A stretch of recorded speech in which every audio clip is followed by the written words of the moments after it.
Alright, we have a new tripod stand for the car.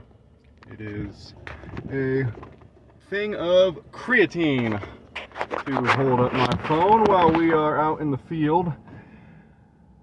I was going to record a gym video this morning, but I found that when you go to a suburban gym at 10 o'clock in the morning, that the crowd is predominantly in the 60 plus year old range, and I 100% all day long love my older gym racks out there, because genuinely everybody has an older man, an older lady at their gym that can bench press more than you, that somehow you see some 65 plus year old guy doing 30 pull-ups.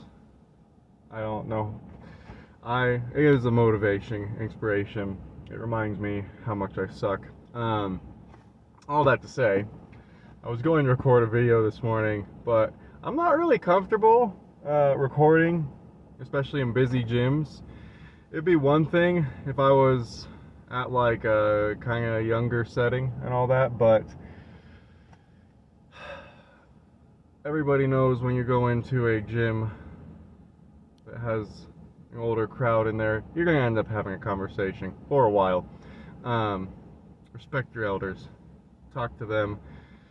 A lot of times people go to the gym just for the social benefit of it, but you have your older gym prophets, and then you have your gray-haired gym gazers, and there were a lot of gazers in there today that just kind of are like, what are you doing here, young man? Are you about to put up that 350 on bench? When I was your age, I could bench 350 100 times, and I'm going to tell you that you're doing this wrong. And then you watch them do, you know that video of the dude that like is like flying around in the cable machine? You watch them go over and like load up a full stack on both sides of the fly machine and just flop around. To each their own. I am not passing any sort of judgment here, but at the same time, I love both my older gym crowd that are just the smartest people you'll ever meet, and you can have a half an hour long conversation and just leave with some sage wisdom. And I love especially my older dudes there that used to be Arnold Schwarzenegger, at least in their minds. With all that said, this morning's workout was very difficult because, well, it wasn't that difficult. I'm actually surprised. This is gonna just 100% reversal here. I was surprised at how it went by pretty easy, because I have been intermittent fasting, and my eating window is usually from 2 p.m. to 8 p.m. And so I try and get into the gym early under the mindset that maybe I still have some extra energy left over. I usually end up going to the gym during my children's nap time at like 2 p.m. But sometimes I try and get into the gym earlier under the potential false hope that there's still something sitting in my belly from my eating period that will help fuel my workout. Today was chest day. I'm on a 3-day split. I don't know why I never managed to record a leg day. I think it's because usually I go in and do legs for whatever reason during like peak hours, and like I said, I'm not comfortable recording that much when there's like a whole bunch of people there, because I just don't want to record people that aren't comfortable being recorded. But I went into the gym this morning, did a chest day, started out with some bench, started at 225, worked up to 315, 4 sets, so it was 10 reps, 10 reps, 7 reps at 275, and then finisher at 315 for 3. I was surprised that I was able to hit 315 for 3 under fast, but yeah. And then I went and did some cable flies. Went from cable flies to dips to pec deck, and then I finished off with, what did I finish off with? I finished off with incline. I don't know why I finished off with like a, oh, you know why I finished off with incline is because I was planning on doing the hammer strength machine instead of an actual incline bench, and I think that I'm a lot more comfortable like finishing off with incline when I'm already fatigued at the end of the workout, because on the hammer strength machine, like if you fail, you're not going to get cut in half, you know. Because gosh, I don't know why I love suicide grip on bench. Like, you know, the whole meme, girlfriend dumped me, switch to suicide grip, but I legitimately love pressing suicide grip. And so I finished off with the hammer strength incline. But yeah, I have been intermittent fasting, and I've talked about this on, oh my gosh, I need to not have that window in the shot or my exposure is going to be all over the place. I have been doing intermittent fasting for about a month and a half now, and contrary to what a lot of people might say about intermittent fasting, the potential health benefits of, I don't know, I've heard people talk about growth hormone release, or it having almost like a ketosis effect where when you get later in the day you're burning energy from your fat stores and all that. I don't really care about all that. If it's true, not true, I can't speak to that. There's unhealthy trend within the fitness community, I think, where people will talk about how, like, I am doing this thing because of this study. You know, these, if you look this up, you know, if you look up this study, it'll show you that there's these particular health benefits behind it, and then they'll cite the study or whatever. You ever actually dug into some of those studies that people post in their gym videos? You see these like NCBI articles that say like the potential health benefits of this or that, and I'm not speaking specifically for intermittent fasting, but a lot of times you'll see that, like, oh, there's only, oh my gosh, I don't know how to do this. You're just gonna have to deal with my horrible old man camera. But a lot of people will cite these studies or whatever, and then you go and look up the study, and it's like a 10-person study that was conducted over 3 days. This person was doing, you know, was running keto for 3 days, and we had, you know, 4 college kids that we studied for 3 days or whatever. I mean, it's better than nothing, I guess, but like when it comes to stuff like, you know, creatine, like creatine has, there's an unending amount of articles and studies and information you can find behind creatine. There are certain things out there that people will be like, check the studies, the science is there backing it, and then you scour the internet and just find these, like, we conducted a survey across 5 people. All that to say, I also wanted to talk about time management, because today is a busy day for me and I'm trying to pack a lot in. This morning I took my 3 kids and dropped them off at school. I loaded up the car and took all of my wife's stuff and equipment for her business and her job over to her job and helped her drop it off because it was heavy. And, you know, help your wives when opportunity provides, at every opportunity. So I was helping her get some stuff moved around, and then I snuck in a workout, and then the rest of the day I am going to work. I don't have a gym bag, so I have my boots and I have my pants here. I'm just gonna wear this shirt to work, but I am running around like crazy. I'm gonna go to work for a long time, and then come home for dinner, and then go back to work at like 9 p.m. And work until probably 2 a.m. People sometimes talk about the bags under my eyes, the dark rings.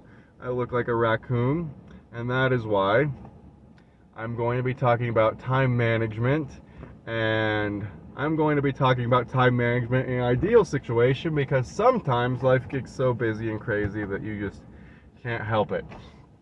But I was the other day I had heard someone say that they were talking about the printing press, and the original reason for, margins, the space around text within books, was for the original printing press, and to have this room for error. If you have a 1-inch margin on all sides, then during the printing process you have room for each one of the pages, lines of text to be off of it. And one of the things that this person was talking about that really stuck with me was that within our own lives we have to have margin. We have to have this kind of like gap around the edge of our text that is our daily lives, for room for error. I know that a lot of gym rats out here are, you're determined, motivated, beautiful people, and you are, unless you're like a gym broheme that's like all you're doing all day long is that in video games, which it happens, and no shade. But there's a lot of you guys out there that are working full-time jobs. You're going to college, you're taking care of your families, you are doing all this stuff and squeezing, your fitness lifestyle into everything. There's a lot of dudes out there that I know that will absolutely tell you, when I had kids, especially young kids, I just couldn't make it to the gym anymore. I have 3 car seats behind me. I have 3 daughters, young daughters, and I'm not gonna lie, going to the gym is a struggle. And you hear a lot of people talk about how sometimes if the choice is between sleep and going to the gym, that getting a good night's rest, a full 8 hours or whatever, should be the obvious choice. But I'm going to tell you, fellas and ladies, if I made that decision every single day, then odds are most days I would not ever go to the gym. And I know that for a lot of you that sounds unhealthy. For some of you that's understandable. But here's the deal. I own a business, right? I am very actively involved in my business. I have 3 young children, and I very much like to actively be involved in fitness. And also, I really like to spend time with my wife and have, a healthy relationship where we're just not 2 passing ships in the night. So somehow, you have to find time for all of it. And at the end of the day, I am able to, because of my unorthodox work schedule, typically I'm doing jobs that are like 3 hours long, 4 hours long. So I, might work an 8-hour day, or I might only work a 4-hour day, depending on how many jobs I have lined up. But, usually I'm working from, say, 9 p.m., 10 p.m. to 2 a.m., and then I might have another job sometime during the day. But, I have kids to get to school. I have other responsibilities to take care of outside of work and everything. And I usually manage to squeeze the gym in there, but typically I'm going to say that I will lag behind a bit on sleep. I try to make sure that I'm getting a nap whenever feasible. It's not the ideal schedule, but sometimes when you have young kids, and before anybody blows up my inbox saying like you know have to absolutely find a way to get those 8 hours of sleep every night, for those of you that have young children, you might know that, or remember if your kids are older, that there really is a point where whether or not you're going to the gym, whether or not you're working full time, getting a full solid 8 hours of sleep just isn't feasible. And that's just the way my routine is right now for the time being. But for everybody else out there that maybe has a bit more balance in their life and day-to-day schedule, find your margins.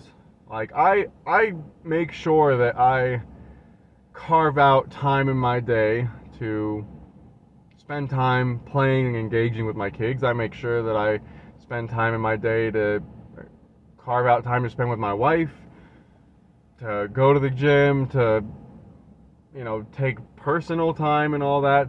But at the end of the day, like, carving out time within your schedule so that you aren't just running yourself down to the bone. Like, I know that for a lot of you, I just described my schedule as like, might sound like super chaotic, and I can tell you that honestly, it doesn't feel like it.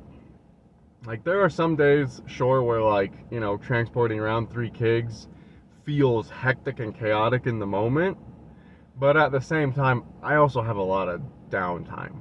Like, a lot of you college kids out there that are going to class like 8 hours a day and are working part-time jobs, and I mean there is somebody that might watch this that is going to school full-time, that is working a part-time or a full-time job, and is going to the gym and is taking care of kids. I have a sister that has 2 master's degrees, that had 3 little boys to take care of while she was going to college full-time, while she was being a full-time accountant at a company, all while trying to maintain healthy relationships with her children, while trying to maintain healthy relationships with my brother-in-law, her husband. Like, dude, sometimes these are the chapters we go through in life.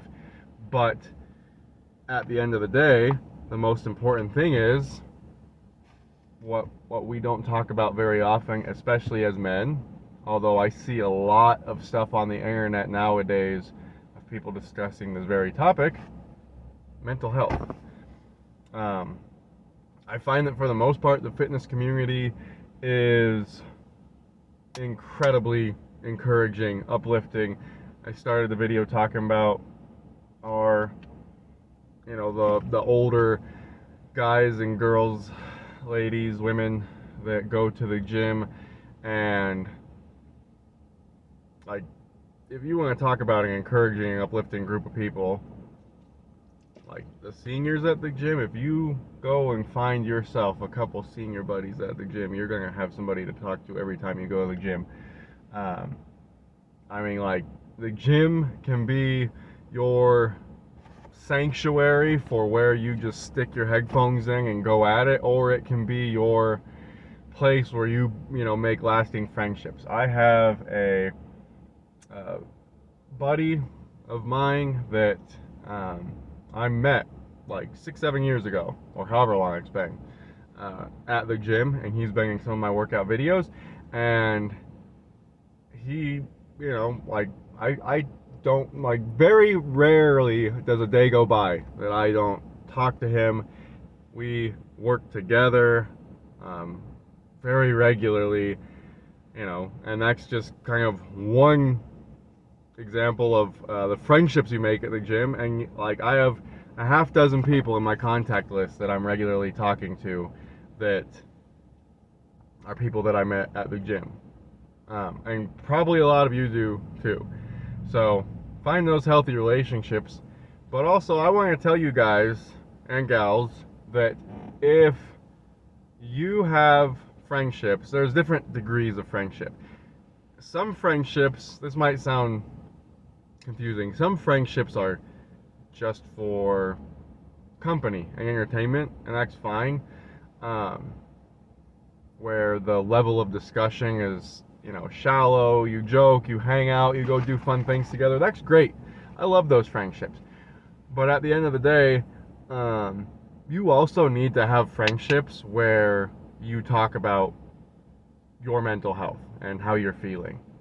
Like, do any of my married fellas out there or any of my married ladies out there, you need to make sure that you are finding at least one good friend that you can talk about your day, how you're feeling, the things you are struggling with.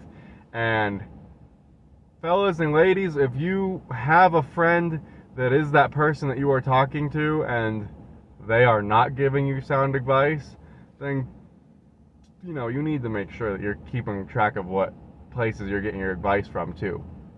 Because I know I have some friends that I will talk to, oh, I got into an argument with my wife and, this and this and that, and their advice is like, F that chick, like, divorce her, you deserve better than this, all that. And then you'll have friends that you say, we got into an argument and this and this and this happened, and they're like, dude, like, I can see where you're frustrated with her or whatever, but at the same time, like, you said to me that you said this and this and that to her, but what did you actually say? Or how did you say it? Because, I know your wife, and I know that she's not an unreasonable person, and she's not gonna just, say these things to you if you genuinely said things to me the way you described them, where they're checking you. I have a handful of friends where I will say, oh man, this, these things happened and it was frustrating and we got into this argument, and they're going, okay, that makes sense.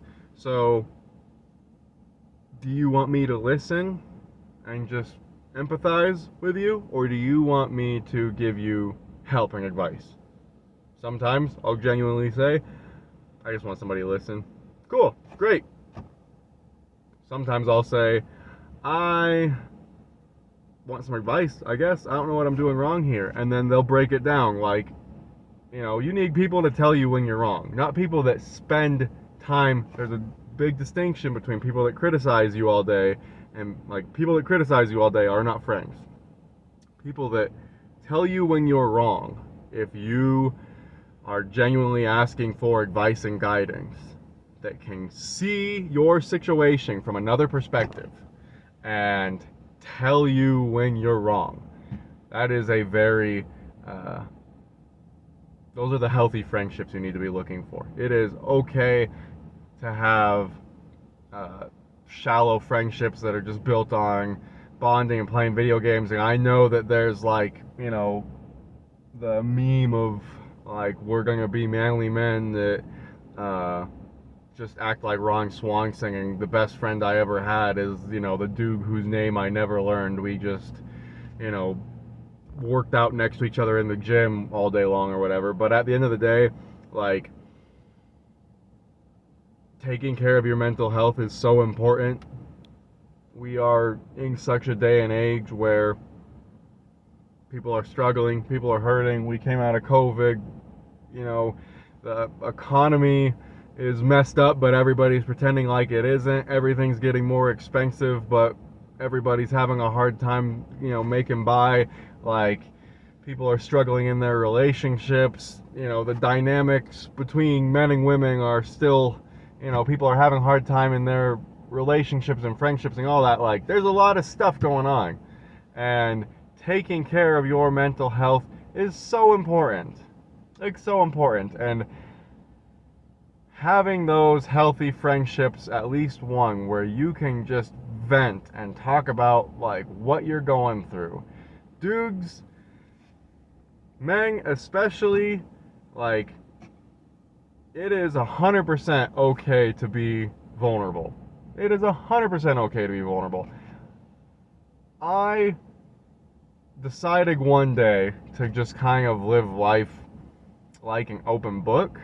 In my conversations with other people, especially other men, because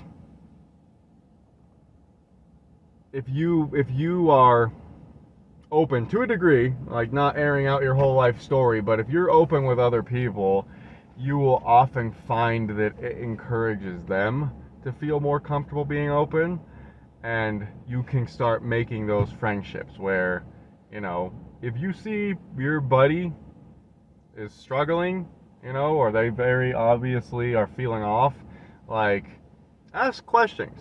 Hey, you seem like you're having a hard day. What's going on? Oh, I'm fine, don't worry about it. No, tell me, what's going on?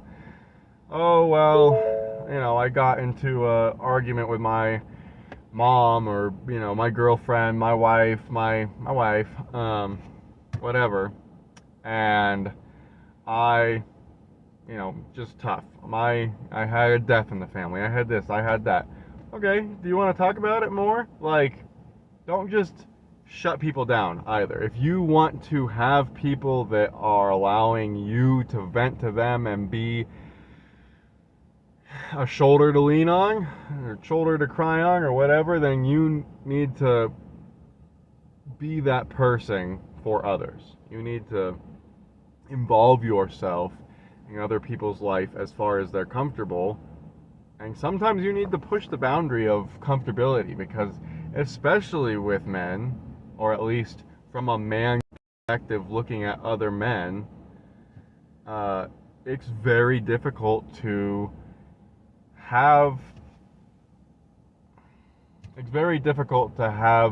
relationships that, where you start talking about how people are feeling, where you don't start encroaching on kind of like pushing the boundary of comfortability and being kind of like, come on, like, tell me what's actually going on. That's not what you're actually feeling. Because I feel like genuinely, if everybody out here had like one good friend that you're legit just open and honest, talking about how you're feeling, think about how much,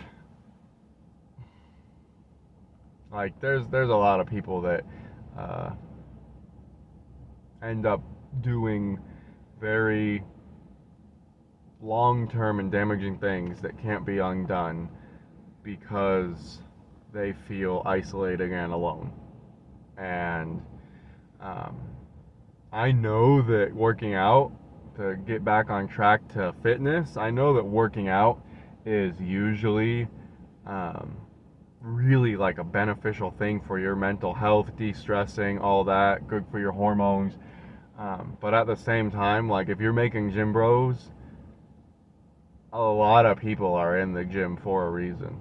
A lot of people are going to the gym so regular because, they need to for their own mental health. And there might be some gym friends that you end up making that are people that need somebody to come alongside them. And you don't have to be a perfect person to be a good friend. You don't have to be, like, you don't have to have your life in order to have genuine relationships and just be a sincere person out here living. Like, I'm not gonna for a second try and say that my life, I got all my cards in order and I'm doing everything right. Like, I am a human being and I mess up on a daily basis. I am incredibly flawed, and I'm not gonna sit here and tell people that, like, I have it all together, and that's why we should have an open and honest relationship with each other. We should have an open and honest relationship with each other because we're all broken people in one way or another. Like, everybody's got hurt, everybody's got damage, so let's talk about it. Let's be genuine and sincere with each other. All that to say, I am going to try and get another gym video in, hopefully this weekend, I'm doing some actual lifts. I just need to go at night. I don't know why I just see so many people like recording in the gym when it's just like chock full of people. I don't know how they do that. Like, I like go over and all shaky, like set up my camera, and I'm like, don't mind me recording you while I'm recording me. Like, I don't know. There are the opposite people that like get upset. You see all the videos of people that are getting upset because some dude like walked in front of their shop while they're doing deadlift. Like, fuck out of here with that. Yeah, I don't know. I'm not like super comfortable and confident setting up a camera to just record people in the backdrop while they're working out. So yeah, I'm probably gonna go do a night workout this weekend when I don't have to go into work in the evening and get some. Maybe I'll try and get a leg day video in. Random thoughts, but have any of you guys ever fantasized about having Kenny KO? Except Og starts that sentence. But have any of you ever had the fantasy of Kenny KO coming up to you and asking you natty or not? Like, genuinely?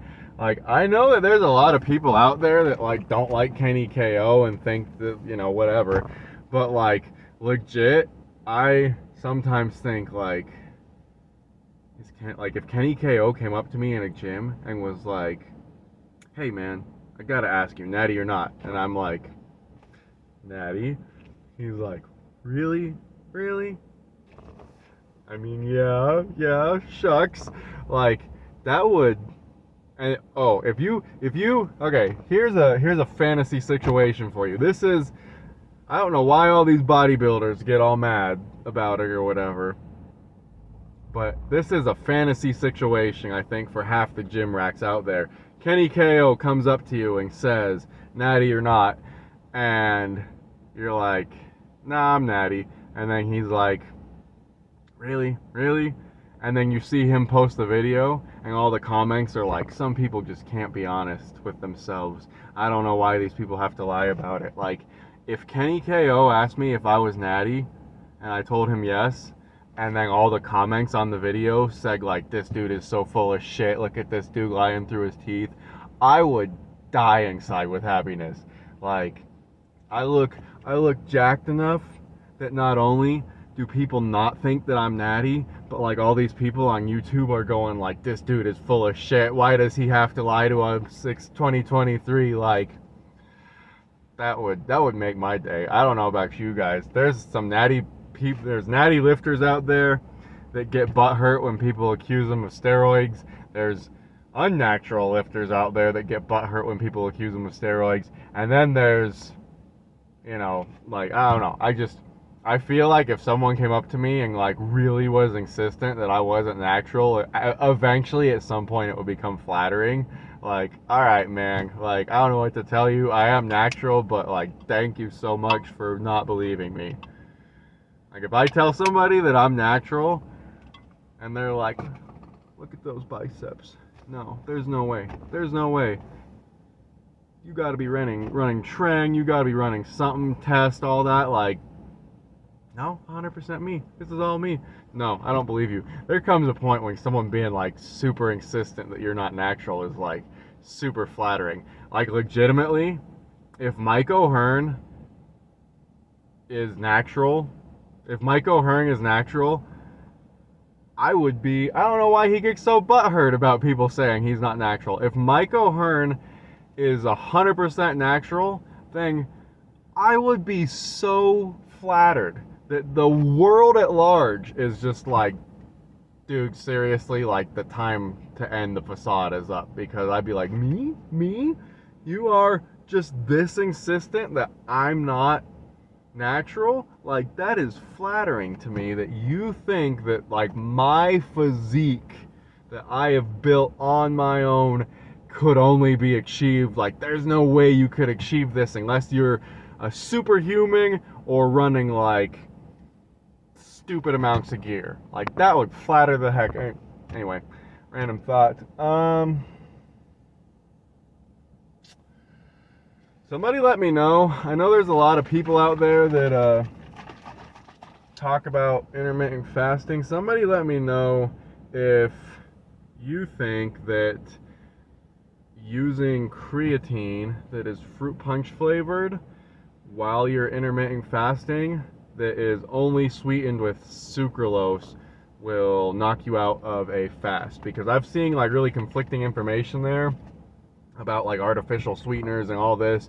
I know that some people are like when you're intermittent fasting, the artificial sweeteners trick your subprimal brain into thinking that you're about to consume actual calories and knock you out of a fast. And there's other people that are like, I mean, honestly, they're just like, shut up, nerd. Like, if you want to have a zero sugar energy drink or whatever, like, do your thing. So somebody let me know if sucralose sweetened zero calorie fruit punch flavored creatine will potentially knock you out of a fast.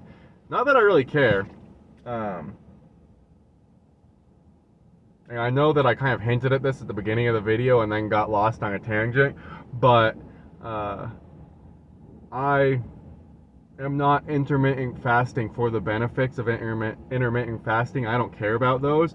And 100% honesty, if you see those car seats behind me, then you know that like on a daily basis I'm exposed to like dino nuggies and like freaking like pizza rolls and stuff. And so my reason for intermittent fasting is that I mostly just, it helps me to be on a fast when I'm, you know, serving up some hot like dino nuggies, to not eat dino nuggies myself. Because like, have you ever had, I grew up poor. I never had a pizza roll. Like, I was like that kind of poor. There's like middle class poor where like all you eat is pizza rolls, and then there's like poor where like government don't pay for your pizza rolls. You know, you're eating cheese. I grew up poor, and so I never had pizza rolls as a kid. So now that I'm older, they're like the best thing ever, and I don't wanna. I'm like, I convinced myself I'm on a fast until 3 p.m. So I just can't have anything at all, you know. So I guess for those of you out there looking for a life hack, don't do intermittent fasting for whatever potential pseudoscience or real science people say the benefits are. Do intermittent fasting so that you keep your grubby mix off of the dino nuggies, and don't eat Totino's pizza rolls if you have children or just are a grown adult that likes to eat dinosaur nuggets. So that's my tip for the day. Thank you guys, and hopefully see you in a gym video soon. Oh my gosh, it did not. How do I stop this?